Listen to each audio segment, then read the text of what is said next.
किसी भी बिजनेस का first and the foremost objective क्या है? मैक्सिमम प्रॉफिट अर्न करना। और कोई तो ऑब्जेक्टिव हो ही नहीं सकता बेटा। फ्योल कहता है आप सबके इंडिविजुअल इंटरेस्ट इस जनरल इंटरेस्ट में समाये हुए हैं। कहता है सबऑर्डिनेशन ऑफ इंडिविजुअल इंटरेस्ट और जनरल इंटरेस्ट, मतलब आपने कभी भी अपने इंडिविजुअल इंटरेस्ट को इंपॉर्टेंस नहीं देनी, रादर इंपॉर्टेंस देनी है ऑर्गेनाइजेशन के जनरल इंटरेस्ट को, विच इज प्रॉफिट मैक्सिमाइजेशन। कैसे समाया हुआ है आपके इंडिविजुअल इंटरेस्ट जनरल इंटरेस्ट में? मैं एक बात बोलता हूं, आप वर्कर्स अपनी सैलरी के लालच में हो कि सैलरी बढ़े, इंक्रीमेंट लगे, और आज टॉप मैनेजमेंट इंक्रीमेंट लगाने से मना कर देता है। आप 15 दिन स्ट्राइक पर बैठते हो, लॉकआउट कर देते हो, पूरी ऑर्गेनाइजेशन बंद रहती है। चलो सोचो, आपका इंडिविजुअल इंटरेस्ट पूरा नहीं हुआ तो आपने क्या किया? लॉकआउट्स किए। बेटा 15 दिन अगर आप स्ट्राइक पर बैठे, क्या होगा? अल्टीमेटली प्रोडक्शन कम हुआ, सेल्स कम हुई, प्रॉफिट कम हुआ, ये ऑब्जेक्टिव पूरा नहीं हुआ ना। अच्छा आप एक बात बताओ, प्रॉफिट नहीं हुआ, हमें कम हुआ पहले के कंपैरिजन में, आपको क्या लगता है प्रॉफिट कम होने पर आपकी सैलरी बढ़ जाएगी? रादर अगर आप ऐसा सोचो कि हम और मेहनत से काम करें, ऑर्गेनाइजेशन के जनरल इंटरेस्ट को इंपॉर्टेंस दे, पिछले साल के कंपैरिजन में आपने इस साल ज्यादा प्रोडक्शन किया, ज्यादा सेल्स करी, ज्यादा प्रॉफिट अर्न करा, ऑर्गेनाइजेशन का जनरल इंटरेस्ट पूरा हो गया, ज्यादा प्रॉफिट अर्न करके दिया, आपको क्या लगता है ऑर्गेनाइजेशन खुद खा जाएगी? ऑर्गेनाइजेशन इज आर्टिफिशियल पर्सन, वो खुद कैसे खा सकती है? रिलायंस इंडस्ट्रीज लिमिटेड एक जिंदा इंसान है जो खुद खा जाएगी। अल्टीमेटली ये कमाया तो उन्होंने बेटा आप सबके लिए, ये सारे स्टेक होल्डर्स के लिए कमाया, कहीं ना कहीं बेटा एम्प्लॉइज को भी तो कहीं ना कहीं सैलरी बढ़कर मिलेगी उस पैसों से। तो बेटा फ्योल एक ही बात कहता है कि आपको आपके इंडिविजुअल इंटरेस्ट को इंपॉर्टेंस नहीं देनी, आपको ग्रुप के इंटरेस्ट को इंपॉर्टेंस देनी है। ग्रुप का इंटरेस्ट सुपरसीड करता है किसी भी इंडिविजुअल इंटरेस्ट को, यानी कि ये इंटरेस्ट सबसे ज्यादा इंपॉर्टेंट है। इसके अलावा एक और बात भी बता देता हूं बेटा, कई बार आपकी पोजीशन के हिसाब से आपके पास बहुत सारी अपॉर्चुनिटी आती है कि आप अपना इंडिविजुअल इंटरेस्ट अच्छे से कंप्लीट कर लो, बहुत कमा लो, लेकिन फ्योल का कहना यही है कि आपको ऑर्गेनाइजेशन के इंटरेस्ट को सोचना है, अपने इंटरेस्ट को नहीं सोचना। एग्जांपल दे देता हूं मैं इस बात का कि कैसे आपके पास मौके आते हैं, कैसे आपके पास अपॉर्चुनिटीज आती हैं। मैं कहता हूं बेटा ए बी और सी किसी कंपनी में ना 3 लोग ये डायरेक्टर बन गए, ठीक है, और बेटा ये क्या करते हैं, एक यूनिट खरीदते हैं मार्केट से, रॉ मटेरियल 40 रुपए पर यूनिट, और बेटा एक यूनिट 40 की है, 1 करोड़ यूनिट आती है हर साल ऑर्गेनाइजेशन के अंदर एज अ रॉ मटेरियल। क्या किया बी ने ना अपने भाई को ना सिमिलर काम करा दिया, बिल्कुल सिमिलर काम इसी चीज का जिसका रॉ मटेरियल रिक्वायर्ड होता है इनकी ऑर्गेनाइजेशन को, और बेटा इन तीनों ने सहमति बनाई कि ये सामान हम बी के भाई से खरीदेंगे एट 45 रुपी पर यूनिट। जब आप 45 रुपए पर यूनिट खरीद रहे हो, इनडायरेक्टली समझ रहे हो ना क्या हो रही है? मार्केट रेट 40 रुपए पर यूनिट है, बी के भाई से खरीदा जा रहा है 45 रुपए पर यूनिट, यानी कि बेटा 5 रुपए पर यूनिट का प्रॉफिट बाहर पहुंचाया जा रहा है। 1 करोड़ यूनिट है 1 साल की, मतलब 5 करोड़ रुपए बाहर पहुंचा दिए इन्होंने, और एबीसी तीनों बांट लेंगे आउट ऑफ द वे जाकर। सर कहीं ना कहीं आपको नहीं दिख रहा कि आपने अपना इंडिविजुअल इंटरेस्ट पूरा कर दिया और भूल गए ऑर्गेनाइजेशन के जनरल इंटरेस्ट को? ऑर्गेनाइजेशन को लॉसेस में लाके खड़े कर दोगे आप 2-3 साल बाद, यही होगा ना। तो कई बार बेटा आपकी पोजीशन ऐसी होती है कि आपके पास अपॉर्चुनिटीज आती रहती हैं अपना इंडिविजुअल इंटरेस्ट पूरे करने के लिए, लेकिन फ्योल का कहना क्या है, आपको आपके इंडिविजुअल इंटरेस्ट को इंपॉर्टेंस देनी ही नहीं है, आपको इंपॉर्टेंस देनी है ऑर्गेनाइजेशन के जनरल इंटरेस्ट को। क्या समझ में आती है बात? बहुत अच्छे से आगे बढ़ जाए बेटा। सेवेंथ प्रिंसिपल की तरफ आगे बढ़ रहे हैं। Seventh principle is remuneration of employ, remuneration of employees. बेटा क्या कहता है ये प्रिंसिपल रेम्यूनरेशन ऑफ एम्प्लॉय? बेटा रेम्यूनरेशन ऑफ एम्प्लॉय प्रिंसिपल कहता है fair wages should be given to the worker. Fair wages बेटा, fair wages should be given to the worker, ये कहता है फेयर वेजेस दे दो एम्प्लॉइज को। What do you mean by the term fair? 1 रुपया फेयर होता है, 10 रुपए, 100,000, 10,000, 20,000, 30,000, फेयर वर्ड। फेयर का मतलब क्या, कितना दे दे? बेटा फेयर वर्ड कहीं पर भी डिफाइंड नहीं है, लेकिन फ्योल कहता है fair should be fair to both the employer and the employees. जब वो बोल रहे हैं ना फेयर वेजेस दो, तो फेयर दोनों के लिए फेयर होना चाहिए, एम्प्लॉयर के लिए भी फेयर होना चाहिए और एम्प्लॉय के लिए भी फेयर होना चाहिए। जब बेटा कोई वेजेस दोनों के लिए फेयर होंगी, दोनों को बराबर सेटिस्फैक्शन देंगी, तो हम मान लेंगे कि वो सच में फेयर की तरफ जा रही है। बेटा मैंने क्या बोला, एम्प्लॉयर के लिए क्या चीज फेयर हो सकती है? बेटा एम्प्लॉयर के लिए वो चीज फेयर हो सकती है जो उसको बेटा जो उसकी पेइंग कैपेसिटी के अंडर अंडर है, और एम्प्लॉय के लिए बेटा वो चीज फेयर हो सकती है जो उसको एक रीजनेबल स्टैंडर्ड ऑफ लिविंग देती। मैं कहूँ बेटा एक ऑर्गेनाइजेशन है जो सहारनपुर सिटी में है, और बेटा पूरे साल भर का समझ लो 12 लाख रुपए कमाती है, मतलब लाख रुपए महीना कमाती है, वो अपने एक एम्प्लॉय को ना 20,000 रुपए महीना देते हैं। बेटा क्या ये फेयर है? बिल्कुल फेयर है। आप लाख रुपए कमा रहे हो, 20,000 रुपए महीना देते हो, आपकी पेइंग कैपेसिटी के अंडर भी है, और बेटा सहारनपुर सिटी में मेरे को लगता है एक हाई जॉब प्रोफाइल तो बहुत नहीं है, यहाँ ज्यादातर जॉब अनस्किल्ड है या सेमी स्किल्ड है, कोई बहुत स्किल्ड जॉब तो है नहीं, बहुत बड़ी बड़ी कॉर्पोरेट्स तो यहाँ है नहीं, तो बेटा इसी वजह से एवरेज सैलरी 10 से 20,000 के आसपास। तो अगर आप 20,000 रुपए है तो बेटा वो आपको एक रीजनेबल स्टैंडर्ड ऑफ लिविंग दे सकता है, तो वो बिल्कुल फेयर है। बेटा कहता है फेयर वर्ड ना सच में बेटा अगर दोनों को बराबर सेटिस्फैक्शन मिले, अगर बेटा ये आदमी पे करते हुए टेंशन नहीं ले रहा, इसको पे करते हुए भी एक सुकून है कि यार मैंने ठीक पे कर दिया, और इसको लेते टाइम भी सुकून है कि यार मेरे को ठीक सैलरी मिल गई, तो बेटा तभी वो फेयर है, अदरवाइज वो फेयर नहीं हो सकती। मैं कहूँ आपने लाख रुपए कमाए और ये मांगता ही 80,000 और आपने 80,000 दे दिए, तो भैया इसको देते टाइम बहुत दुख हो रहा है, तो फेयर कैसे हो सकता है? इसको तो लेते टाइम कोई परेशानी नहीं है। और मैं कहूँ आप दे ही 5,000 रहे हो, आपको देते टाइम बहुत सुकून है, पर ये 5,000 लेते टाइम बहुत परेशान हो रहे हैं, तो फेयर कैसे हो सकता है? Remuneration of employee कहता है fair wages should be given to the worker and fair should be fair to both employer and the employees। Employer के लिए हर वो अमाउंट फेयर है जो उसकी पेइंग कैपेसिटी के अंडर। अब मैंने सहारनपुर लेवल एक ऑर्गेनाइजेशन की बात करी, साथ ही साथ बात कर लो सुंदर पिचाई की भी, गूगल की भी बात कर लो। अब गूगल की अर्निंग्स आप समझ सकते हो बेटा, कई अरबों। अगर बेटा वो अकेले अपने सीईओ सुंदर पिचाई को 1 करोड़ रुपए रोज के देते हैं, एवरेजली 320 करोड़ के आसपास उनका पैकेज है। बेटा अगर रोज के 1 करोड़ रुपए दे रहे हैं, 320 करोड़ रुपए पर एनम दे रहे हैं, तो बेटा उनके लिए तो वो भी फेयर है, वो भी उनकी पेइंग कैपेसिटी के बहुत अंडर है। समझ में आ रही बात? तो ये डिपेंड करेगा बेटा आपकी ऑर्गेनाइजेशन कितना कमाती है, अब वो अमाउंट फेयर होगा जो आपकी पेइंग कैपेसिटी के अंडर होगा। क्या ये बात समझ में आती है? अगेन अगर आप देखोगे तो यहाँ फ्योल और टेलर ना लगभग एक जैसी बात करते हैं। अच्छा क्या होगा फेयर वेजेस देने से? एम्प्लॉयर और एम्प्लॉय की रिलेशन सुधरेगी। आपको नहीं लगता बेटा टेलर भी यही चाहता था? पढ़ा है अपने principle harmony not discord, there should be equal distribution, sorry वहां नहीं था ये बात, वहां पर ये था management should distribute its earning a part of earning to the employees, management should share the gains with the worker. याद है ना बेटा बात? वो क्यों कह रहा था कि मैनेजमेंट अपनी कमाई थोड़ी सी बांट लो वर्कर के साथ, ताकि आपके रिलेशन सुधरे एम्प्लॉय के साथ। फ्योल भी वही चाहता है कि एम्प्लॉयर एम्प्लॉय की रिलेशन बढ़िया हो, स्ट्रेंथन हो थोड़ी सी रिलेशन। तो यार काफी मतलब सिमिलर सोच के रहे हैं ये लोग। समझ आती है बात? आगे बढ़ सकते हैं? अच्छा से क्लियर हो गया बेटा? एक प्रिंसिपल की तरफ जा रहे हैं, और आज का थर्ड है वैसे एट है। प्रिंसिपल का नाम है बेटा सेंट्रलाइजेशन एंड डिसेंट्रलाइजेशन।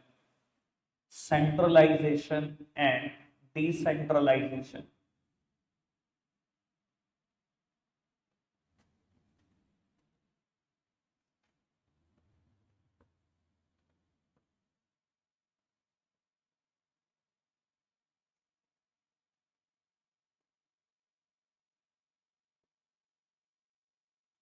बेटा क्या कहता है सेंट्रलाइजेशन? क्या मतलब है सेंट्रलाइजेशन का? Decision making power in one hand only, और decision making power in few hands only, और decision making power in the hand of top level. अगर बेटा इन तीनों में से कोई भी बात सेटिस्फाइड है तो ये सेंट्रलाइजेशन। अगर डिसीजन मेकिंग एक ही आदमी कर रहा है या कुछ ही लोग कर रहे हैं या सिर्फ टॉप लेवल कर रहा है तो इसे हम सेंट्रलाइजेशन बोलते हैं। डिसेंट्रलाइजेशन क्या होता है बेटा? डिसेंट्रलाइजेशन होता है dispersal of power in the lowest level of hierarchy. बेटा पावर थी तो इनके पास, इन्होंने ये पावर बांटी, इसने फर्दर बांटी, इसने फर्दर बांटी। Dispersal of power till the lowest level in the hierarchy is known as decentralisation. कि पावर बढ़ते बढ़ते बढ़ते बढ़ते लोएस्ट लेवल तक पहुंचे तो उस सिचुएशन को बोलते हैं डिसेंट्रलाइजेशन। अब बेटा मुद्दा ये होता है कि अच्छा क्या है, सेंट्रलाइजेशन अच्छा या डिसेंट्रलाइजेशन अच्छा? क्या लगता है आपको, क्या अच्छा? Centralisation, decentralisation? कभी भी मत बोलना ऐसा, कभी मैं तो ऐसे ही पूछता रहता हूँ, ठीक है जी। कभी भी मैं कोई कोई और भी पूछे तो हमेशा बोलना है डिपेंड्स। मैंने सिचुएशन नहीं बताई आपको, आप खुद से कह रहे हो सेंट्रलाइजेशन अच्छा या डिसेंट्रलाइजेशन, तो दोनों ही खराब होते हैं। लो मैं आपको दोनों खराब होते हैं प्रूव कर देता हूँ, ऐसी बात नहीं है कि मैं सिर्फ हवा में बोल रहा हूँ ये बात। अच्छा एक बात सुनो, सेंट्रलाइज ऑर्गेनाइजेशन में डिसीजन कौन लेता है? एक ही आदमी ले रहा है या कुछ ही लोग ले रहे हैं या टॉप ही लेवल ले रहा है? आपको पता है कितना बर्डन हो जाता है ऑर्गेनाइजेशन के ऊपर अगर एक ही आदमी सारे डिसीजन ले? आपका स्कूल एक ऑर्गेनाइजेशन है, आप कह दो सारे डिसीजन प्रिंसिपल लेगा, ए टू जेड जितने बच्चों का एडमिशन होंगे वो करेगा, सबके टेस्ट वो कंडक्ट करेगा, सारे टेस्ट वो बनाएगा, देखेगा क्लास में पहुंचा लग गया कि नहीं लग गया, लाइब्रेरी में बुक्स आ गई कि नहीं आ गई, क्लासरूम में रोज सुबह चौक रखी जा रही है कि नहीं रखी जा रही, सब डिसीजन वो लेगा, छोटे से छोटा बड़े से बड़ा। पागल हो जाएगा भाई सब, बहुत खराब सिचुएशन। और बेटा डिसेंट्रलाइजेशन ये भी कहीं से लेकर कहीं तक अच्छा नहीं है। अगर मैं सेम ऑर्गेनाइजेशन की बात करूं कि एडमिशन करने थे प्रिंसिपल को, उसने पावर बांटी वाइस प्रिंसिपल को, उन्होंने स्ट्रीम ऐड को, उन्होंने फर्दर टीचर को, और पहुंचते पहुंचते पावर चपड़ासी पे पहुंच गई, चपड़ासी एडमिशन कर रहा। नहीं आप तो वही चाहोगे, वरना होगा भी कहाँ आपका एडमिशन? ठीक है जी सर, अच्छा दोनों में से कुछ नहीं होता, ठीक है जी। हमेशा ये डिपेंड करता है, मतलब अगर मैं आपको क्लीनली बोलना चाहूं तो बेटा an organisation should be partially centralised and partially decentralised, तभी सिचुएशन अच्छी है। As far as strategic plans are concern, objective plannings are concern, बेटा an organisation should be centralised. और अगर मैं बात करूं रूटीन जॉब्स की, डे टू डे वर्किंग की, उस एक्सटेंट तक ऑर्गेनाइजेशन को डिसेंट्रलाइज होना चाहिए। स्ट्रेटेजिक प्लान टॉप लेवल ही बनाए, कुछ ही लोग बनाए तो ही अच्छा रहेगा। और अगर रूटीन जॉब है तो बेटा वो टॉप लेवल क्यों करे, वो लोएस्ट लेवल से ही कराओ तो ही अच्छा है। तो एक ऑर्गेनाइजेशन को पार्शली सेंट्रलाइज और पार्शली डिसेंट्रलाइज होना चाहिए, लेकिन फिर भी ऐसा बोला जाता है कि अगर आप कोई छोटी सी ऑर्गेनाइजेशन हो तो आपके लिए सेंट्रलाइजेशन बहुत अच्छा है, और अगर आप बहुत बड़ी ऑर्गेनाइजेशन हो तो आपके लिए डिसेंट्रलाइजेशन हमेशा अच्छा माना गया। एग्जाम्पल भी है इसकी, बेटा आप एक क्रिकेट टीम हो, बहुत छोटी ऑर्गेनाइजेशन है, 11 ही तो लोग हैं बाबू, अगर वहां पर एक ही आदमी सबके लिए डिसीजन ले तभी तो अच्छा होगा। आप ये कहो बेटा कि सब एक दूसरे के लिए डिसीजन ले सकते हैं, सारे के सारे लोग डिसीजन ले सकते हैं, सर कभी भी बेटा वो टीम जीत नहीं सकती। मुझे लगता है इतना क्योस क्रिएट हो जाएगा कि मैदान पे ही लड़ पड़ेंगे। लगता है ना, अगर इतनी छोटी ऑर्गेनाइजेशन है तो एक आदमी ही सबके लिए डिसीजन ले तो बहुत अच्छा है माना जाता है।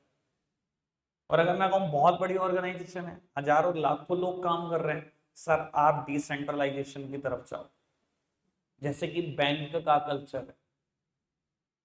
बेटा आप किसी बैंक के बड़े रेप्यूटेड कस्टमर हो, ठीक है जी, और आप बेटा उस बैंक ब्रांच में जाते हो और मैनेजर साहब आपको बुलाते हैं कि सर आओ आपके तो बहुत डिपॉजिट है, बहुत बढ़िया लोन ले रखा है आपने, बहुत टाइम पर देते हो, आओ सर एक कप चाय हो जाए मेरे साथ।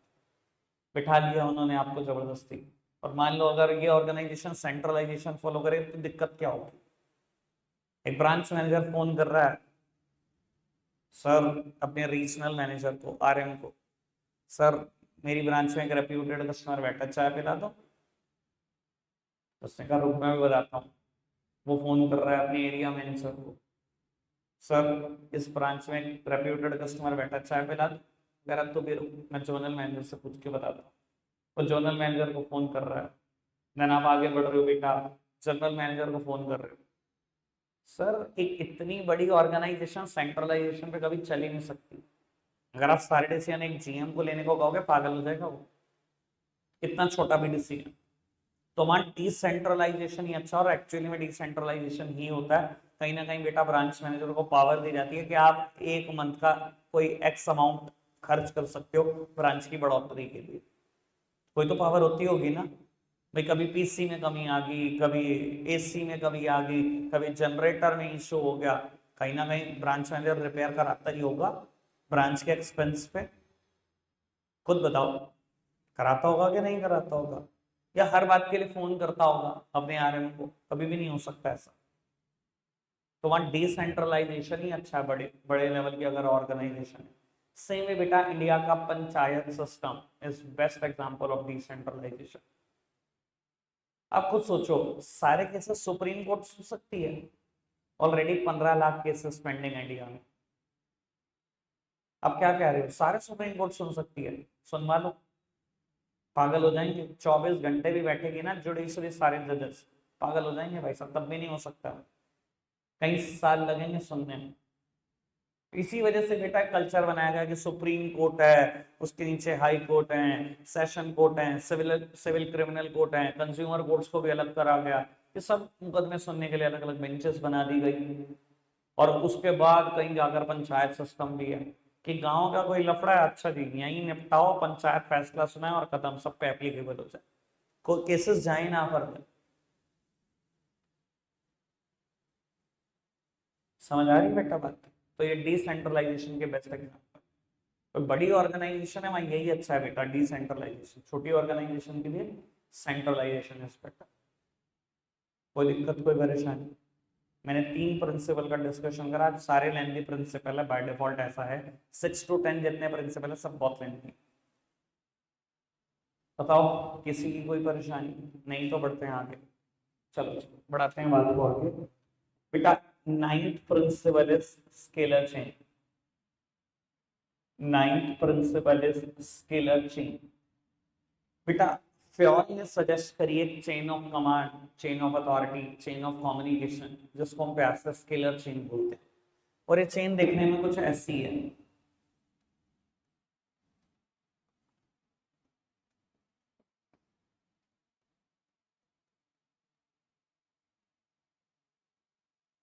बेटा ये chain scalar chain, chain of command है, चेन ऑफ अथॉरिटी है, चेन ऑफ कम्युनिकेशन है।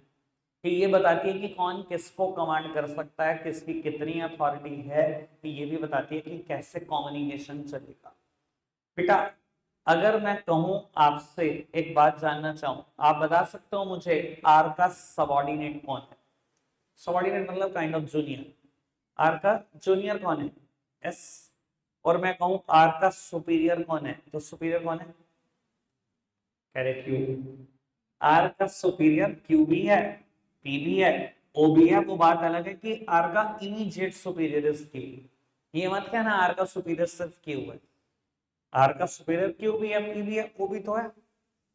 ठीक है जी। अच्छा अगर सुपीरियर सबऑर्डिनेट इतनी क्लैरिटी से समझ में आ रहे हैं, अच्छा क्यू के भी एक बार सबऑर्डिनेट बता दो। क्यू का सबऑर्डिनेट आर और एस दोनों, और क्यू के सुपीरियर पी और ओ। बी का सबऑर्डिनेट सी और डी, और बी का सुपीरियर ए और ओ। अगर इतनी क्लैरिटी से सुपीरियर सबऑर्डिनेट समझ आ रहे हैं, तो ये नहीं समझ में आ रहा कि कौन किसको पावर दे सकता है, कौन किसको रिस्पॉन्सिबल ठहरा सकता है, कौन किसके लिए अकाउंटेबल है, कौन किसको ऑर्डर देगा, कौन किससे ऑर्डर लेगा, सब कुछ क्लियर हो जाएगा। ये समझ में आ रहा है बेटा? क्यों ऑर्डर लेगा अपने इमीडिएट सुपीरियर पी से, और अगर ऑर्डर देना चाहे तो ओ भी दे सकता है वाया पी। और क्यों इंस्ट्रक्शन दे सकता है, ऑर्डर दे सकता है आर को भी और एस को भी। जब सुपीरियर सबऑर्डिनेट रिलेशन क्लियर है, तो ये तो क्लियर है ना किसकी पावर कितनी ज्यादा है। अच्छा सबसे ज्यादा पावरफुल आदमी कौन है इस डायग्राम में? ओ, विदाउट अ डाउट। समझ आ रहा है ना? तो गलत थोड़ी बोला जा रहा है इसको chain of authority, chain of command बोला जा रहा है। तो क्लियर है बात? तो what about chain of communication? If R wants to communicate with C, कैसे बात कर सकता है? पहली बात तो मैं बता देता हूं बेटा, आर कभी भी बी से बात नहीं कर सकता। और यहां बिल्कुल क्लियर रहना, किसी भी और प्राइवेट राइटर को रेफर मत करना। सर कभी हो ही नहीं सकता, कुछ प्राइवेट राइटर लिख देते हैं, बात हो जाएगी यार क्या बात कर रहे हो यार, बेतुकी की बात थी बेटा। ये जो आपको चेन दिखाई दे रही है ना, ये कुछ और नहीं है, समझो प्रोडक्शन डिपार्टमेंट है, और ये जो चेन दिखाई दे रही है ना, सेल्स डिपार्टमेंट है। एक प्रोडक्शन डिपार्टमेंट में काम कर रहे एम्प्लॉय का एक सेल्स डिपार्टमेंट में काम कर रहे मैनेजर से क्या ही बात कर लेगा, खुद सोचो। मतलब दो अलग अलग डिपार्टमेंट के लोग, दो अलग अलग लेवल पे बैठे हुए लोग आपस में बात क्या कर लेंगे एक्सेप्ट गप्पों के। जरूरत ही क्या होती है। अगर मैं ऑर्गेनाइजेशन के पॉइंट ऑफ व्यू से सोचूं तो इतना एक्यूरेट प्रिंसिपल बनाया गया, आप सोच भी नहीं सकते। सब जरूरत ही होती होगी क्या, दो अलग अलग लेवल पे बैठे हुए लोग हैं, दो अलग अलग डिपार्टमेंट में बैठे हुए लोग हैं, कभी जरूरत ही नहीं होती एक दूसरे की। क्या खैर जरूरत तो बेटा आर को कभी सी से भी बात करने की नहीं होती। इसी वजह से फ्योल ने बनाई कैसे चेन कि अगर आर सी से बात करना चाहता है तो पहले वो बात क्यू को बताएगा, देन पी को, देन ओ, देन ए, देन बी, देन सी तक पहुंचेगी बात, ऐसे पहुंचेगी बात, ऐसे नहीं पहुंच सकती डायरेक्टली। तो चाहो, क्योंकि उनको तो ये लगता है कि आर सी से भी बात क्या कर लेगा, ये मैनेजर लेवल टॉक है, ए और बी बात करें तो ए पी और ए बात करें तो फिर भी समझ में आता है कि प्रोडक्शन डिपार्टमेंट में काम कर रहे मैनेजर को सेल्स डिपार्टमेंट में काम कर रहे मैनेजर की कोई जरूरत है, एक छोटे मोटे एम्प्लॉइज को आपस में बात करने की क्या जरूरत है। इसी वजह से इस चेन को बनाया गया कि अगर आपने आपस में बात करनी भी है तो बेटा इतने सारे लोगों को बता कर दे सकती है। सर अपनी डीमेरिट्स हैं, अपनी मेरिट्स भी हैं। मेरिट ये बेटा हर बात टॉप लेवल के कानों में जाती है, र्यूमर फैलने के चांसेस थोड़े कम होते हैं। डीमेरिट भी है, टाइम वेस्टेज होता है, डिसीजन मेकिंग में बहुत टाइम लगता है, बहुत टाइम कंज्यूमिंग टेक्निक है ये। समझ आई है सारी बात, समझ में चैन ऑफ कम्युनिकेशन कैसे बेटा। साथ ही साथ इसका एक सॉल्यूशन भी दिया फ्योल ने। फ्योल ने बेटा इसका सॉल्यूशन दिया, बोलते हैं हम गैंग प्लैंक, इसी प्रिंसिपल का पार्ट है, कोई अलग से प्रिंसिपल नहीं है बेटा। फ्योल ने बोला इन केस ऑफ इमरजेंसी दो लेवल आपस में बात कर सकते हैं, but in case of emergency होगी। बेटा फ्योल ने बोला गैंग क्लैंक कभी भी नॉर्मल प्रैक्टिस ना बनने पाए, ध्यान रखना नॉर्मल प्रैक्टिस है स्केलर चेन, लेकिन अगर इमरजेंसी हो तो आर सी से डायरेक्टली बात कर सकता है। वो इमरजेंसी कोई भी हो सकती है, मैं हमेशा बोलता हूँ इमरजेंसी है कि ऑर्गेनाइजेशन में आग लगी है। अगर अब आप ये कहोगे कि नहीं नहीं नहीं there is a specified chain, communication तो चेन में ही चलेगा, तो सर फिर तो क्या ही रह गया। ठीक है जी, उस इमरजेंसी में आप अपने सामने वाले लेवल से कम्युनिकेट कर सकते। ठीक है जी, बस इमरजेंसी की सिचुएशन क्लियर है बेटा। स्केलर चेन आगे बढ़े बाबू। आज का लास्ट प्रिंसिपल ऑर्डर, और बेटा यहां ऑर्डर का मतलब किसी इंस्ट्रक्शन से नहीं है, या ऑर्डर का मतलब अरेंजमेंट से।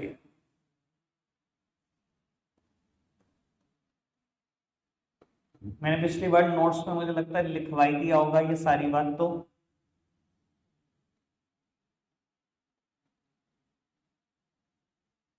बेटा सामने देखना। ऑर्डर का मतलब किसी इंस्ट्रक्शन से ना होकर ऑर्डर का मतलब अरेंजमेंट से है। और बेटा ये कहता है ऑर्डर ना दो तरीके के हो सकते हैं, material order and social order. Material order for the physical resources like tools, equipments, raw materials, ये सब फिजिकल रिसोर्सेस है, इनके लिए मटेरियल ऑर्डर। और बेटा social order is for human resources, workers and employees. Human resources मतलब मेरे workers, मेरे एम्प्लॉइज, उनकी बात चल रही है बेटा। मटेरियल ऑर्डर कहता है right thing should be at right place, और सोशल ऑर्डर कहता है right man should be at right job. बेटा ऑर्डर प्रिंसिपल का ना घूम फिर के मकसद एक ही है, वो कहता है हर चीज की, हर इंसान की एक स्पेसिफाइड जगह है। There is a fixed place for everything and everything should be at its place. हर चीज की ना एक फिक्स जगह बनाई गई है, और वो चीज ना उस जगह पे मिले तो कितना अच्छा, ये कहता है ऑर्डर। मैं एक दो चार पांच जितने आप एग्जाम्पल को मैं उतने दे सकता हूँ इस चीज को समझाने के लिए। शुरू करते हैं बेटा, एक एक करके समझना है इसको। मेरी ऑर्गेनाइजेशन है ना, एक एमबीए फाइनेंस किए हुए इंसान को रिक्रूट किया और बेटा उसको प्रोडक्शन डिपार्टमेंट में डाल दिया। Sir someone is MBA in finance और मैं उसको प्रोडक्शन डिपार्टमेंट में जॉब करा, कौन सा प्रिंसिपल तोड़ रहा हूं? Order, right man should be at right job.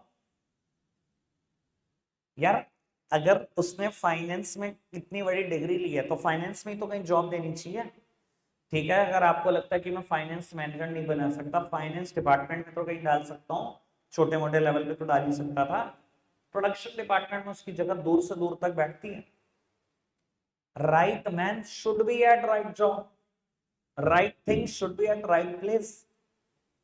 मेरी ऑर्गेनाइजेशन के वर्किंग आवर 10 to 5, 12 बजे एक मशीनरी ब्रेकडाउन हो जाती है, अचानक से काम करना बंद कर देती है और बेटा एम्प्लॉय टोल किट ढूंढते हुए आता है। बेटा टोल किट उसको दिखाई देती है, पूरी टोल किट 2 बार खंगाल लेता है, जो टोल चाहिए उस मशीन को खोलने के लिए वो नहीं मिलता उसको। कौन सा प्रिंसिपल तोड़ गया? Order, there is a fixed place for everything and everything should be at its place, right thing should be at right place भाई। टोल की जगह कहाँ है? टोल किट मिलना चाहिए था ना, नहीं मिला। अब क्या होगा अगर नहीं मिला? तो देखो एम्प्लॉइज का सबको पता है नेचर, वो तो वैसे ही काम नहीं करना चाहते। उसने एक बार ढूंढा, 2 बार ढूंढा, वो भी खाली बैठ गया। कोई आएगा 2 घंटे बाद, 2.5 घंटे बाद, 3 घंटे बाद, हाँ भाई खाली को बैठा, मशीन बंद पड़ी, तो क्या हो गया? टोल निकाल के सही कर लेता, टोल ही तो नहीं मिल रहा। ढूंढ लो, आप ढूंढ लो, तो सर एम्प्लॉय खाली बैठ जाएगा, ऑर्गेनाइजेशन के रिसोर्सेज खराब होना शुरू हो जाएंगे। समझ में आ रही बात? या मैं कहूँ टोल तो मिल गया, लेकिन बेटा मशीन को खोलने के लिए टोल के साथ साथ सुपरवाइजर की भी हेल्प चाहिए, और जब वो सुपरवाइजर के कैबिन में गया तो सुपरवाइजर एब्सेंट है उस कैबिन से। There is a fixed place for everything and everything should be at its place. Supervisor की एक स्पेसिफाइड जगह में ऑर्गेनाइजेशन में एम्प्लॉय ने वहां ढूंढ लिया, वहां वो बैठा नहीं, कोई दिक्कत नहीं, वो फिर खाली बैठेगा, काम तो चलेगा नहीं। अगेन आप प्रिंसिपल तोड़ रहे ऑर्डर का। समझ आ रही है बात? एग्जाम में आई हुई केस स्टडी है कि क्लासरूम में पड़ी है बुक्स और लाइब्रेरी में पड़ी है चौक, कौन सा प्रिंसिपल तोड़ गए? अगेन ऑर्डर, चौक की जगह लाइब्रेरी कहाँ है? तो क्लासरूम में होनी चाहिए, और बुक्स की जगह क्लासरूम कहाँ है? तो लाइब्रेरी में होनी चाहिए थी। मैंने 4 एग्जाम्पल दिए बैक टू बैक। समझ आई बात? ठीक है जी, रखते हैं आज के लिए इतना ही है प्यारे बच्चों, बाय।